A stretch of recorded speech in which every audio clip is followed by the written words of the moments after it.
Hey, how's it going? What's up, fam? I'm here again with the 58 Chevy trying to fit all the aftermarket parts. And we ran into a couple issues. There's, of course, nothing but aftermarket pieces, but check this out. We've actually got the Taiwan A pillar fitting pretty good. We've got the Taiwan door fitting pretty good. We've got the rocker feeling okay, but as you can see, the rocker needs to be rolled a little more. Like it just needed a little more roll to fit properly. I'll take that off and try and put it on a sheet metal bender and roll it somewhat. And then we've also got the rear body panel just about set at a decent gap. And of course, some of the areas will have to be adjusted and relocated. Something was throwing me off here on the top of the door. And Janicio noticed that the original door seemed a little fatter. And good thing we have the original door. Because or else, of course, LMC and Classic Industry blames the tech that we're not fitting it properly. They actually told the customer they pre-fit all these parts before they send them. Well, anyway, I've got this here original door. And I've got a calibrator.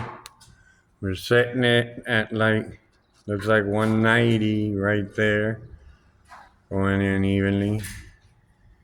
And then we come over here to the cab. And look at that. Look at how off it is. It's pretty bad. It's still set at the 190. So that's what's throwing our gap off there. And you all know what we're going to have to do. Weld a piece of rolled stock there, grind it to fit, get our King Digger gapping tool, have it all gap perfect, got the bottom perfect. Bottom doesn't have quite as a neat gap as the sides. They have more of a, kind of wants to sit flush on the inner. So you have very little gap in the bottom, but there is a gap. More or less like that. It is about the same gap, but you can see the inner right away. This needs to go more in. Everything's still more loose, but like I said, I gotta remove that. And then, of course, we've got the fenders, reinforcement panel. I mean, every little piece. We looked for a good OE cab. We could not find anything. Customer got frustrated and just ordered everything aftermarket. When we're telling them this part, that part doesn't fit good. Of course, he calls LMC in and they tell him that, all that. They actually have a cab there where they pre-fit all these parts. And you can see how they welded the bottom section, and this side is bad. The top gap is already tight there, and I had to force that open.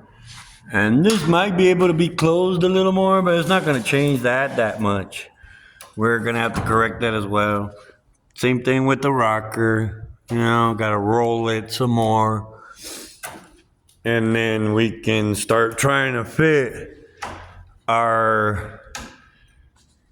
the rest of our mounting brackets for the fenders.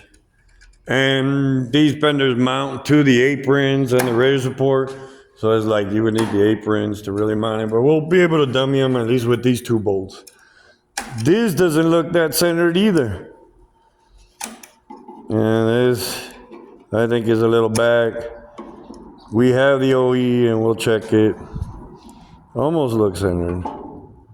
But of course, yeah, I've had to work that metal a little bit. Sometimes have to make the hole a little bigger, but that's already a big hole. Hopefully it's spotted properly. The only good thing about this rear body panel was the rear. You know, all that for me to be able to make those forms from scratch. I'm just not that skilled at making panels like this. I can get this cap corner, you know, and form it. Like I can make this corner and get the gaps perfect. But to make forms like this, I'm still trying to learn. And there are gentlemen there could make you this panel. As far as that, we're looking okay. You know, we've got this pillar fitting pretty good. We've got just about everything to where, yeah, we could already start tacking and fitting things even tighter and tighter. You know, as you know, tack, put a couple tacks, check your gaps, a couple tacks, check your gaps, adjust, tack, adjust, tighten. Everything's looking good. Everything's looking good. Rear window measurements are the same as OE. Windshield measurements with the aftermarket pillars are measuring good now too. And of course we had some flex, you know, but I couldn't put a brace from the front to the back because I was replacing all that. And then this was wrecked, so this was actually pushed back. The only reasonable dimensions we had were on the passenger side. And we've had to basically go off of that. And we were able to get some dimensions online, but there isn't much. Good thing we're working on another one, 55, that's getting the whole frame modified and everything. Lateral bars, curry rear end, you name it. That we were able to get the dimensions off of that because 49 to 59 is the same cab. So there's millions of them out there. Anyway, later fam.